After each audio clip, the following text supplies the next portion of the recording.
Hello, viewers. Today, we dive deep into the unfolding crisis between Israel and Iran, a confrontation that could reshape the geopolitical landscape of the Middle East. Recent events have seen a sharp escalation in tension, as a targeted operation by Israel led to the elimination of key Iranian military figures.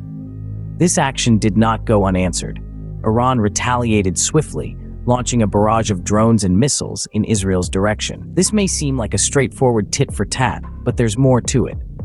The majority of these Iranian projectiles were intercepted by Israel's Iron Dome, a testament to its robust defense capabilities. This has left many wondering about Iran's motives. Why would they launch an attack when they know the majority of their weapons would be intercepted? At first glance, this may appear as a futile gesture, an act of defiance with little strategic value. But there's more to this story than meets the eye. Iran's actions are part of a larger narrative, a complex chess game being played out on the global stage. The question then becomes, why would Iran launch an attack destined to fail? Let's unpack the strategy behind Iran's move. The economics are telling. Iran's drones and missiles are significantly cheaper than the missiles used by Israel's Iron Dome. To put it into perspective, consider this.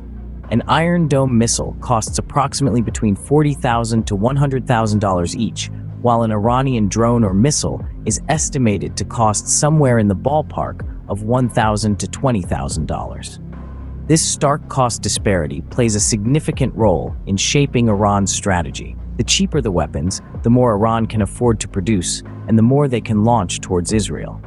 The goal? To overwhelm Israel's defenses. But it's not just about quantity, it's also about the financial pressure. Every drone or missile that Iran sends is a financial hit to Israel, who must spend exponentially more to intercept these attacks. This disparity means Iran can afford to engage in such tactics, attempting to overwhelm Israeli defenses without the same financial burden. Interestingly, Iran issued warnings to several Arab countries, including Saudi Arabia, before the attack. This proactive communication raises questions about Iran's strategic intentions.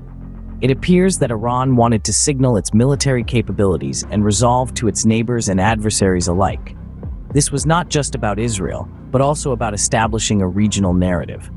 Iran's warnings to other countries suggest a strategy of deterrence. By showcasing its readiness to respond to perceived threats, Iran seeks to deter any potential aggression from its rivals. It's a classic move in the game of power projection, where a country demonstrates its military strength to discourage attacks. This strategy is not without risks. It relies on a delicate balance of power and perception. If Iran overplays its hand, it could provoke a stronger response from Israel and its allies, leading to a full-scale escalation. Yet, Iran seems willing to take that gamble. Its preemptive warnings underscore a calculated approach, a chess move designed to assert its position on the regional board. Iran is not merely reacting to events, it's making strategic moves, shaping the narrative and influencing the geopolitical dynamics of the Middle East. Iran's goal? To show capability and resolve without a full-scale escalation, fearing severe repercussions from Israel and its allies.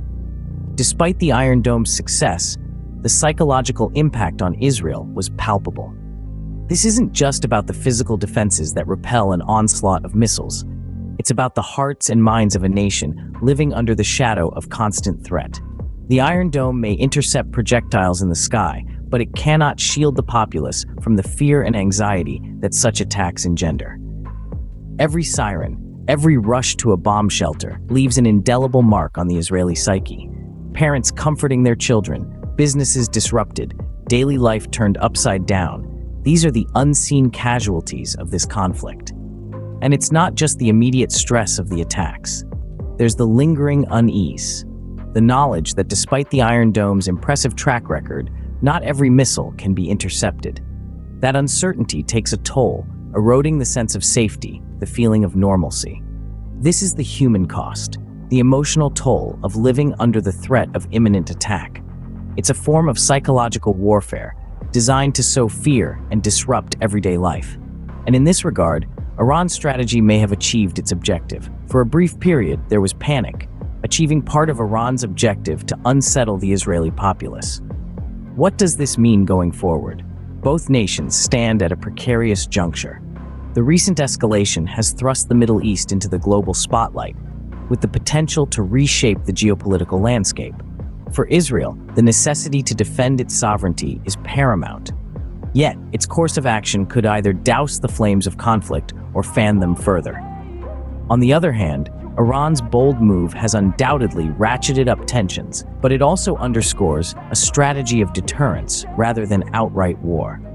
It's a high-stakes game of chess, where each move could trigger a domino effect, not just within these two nations, but across the entire Middle East.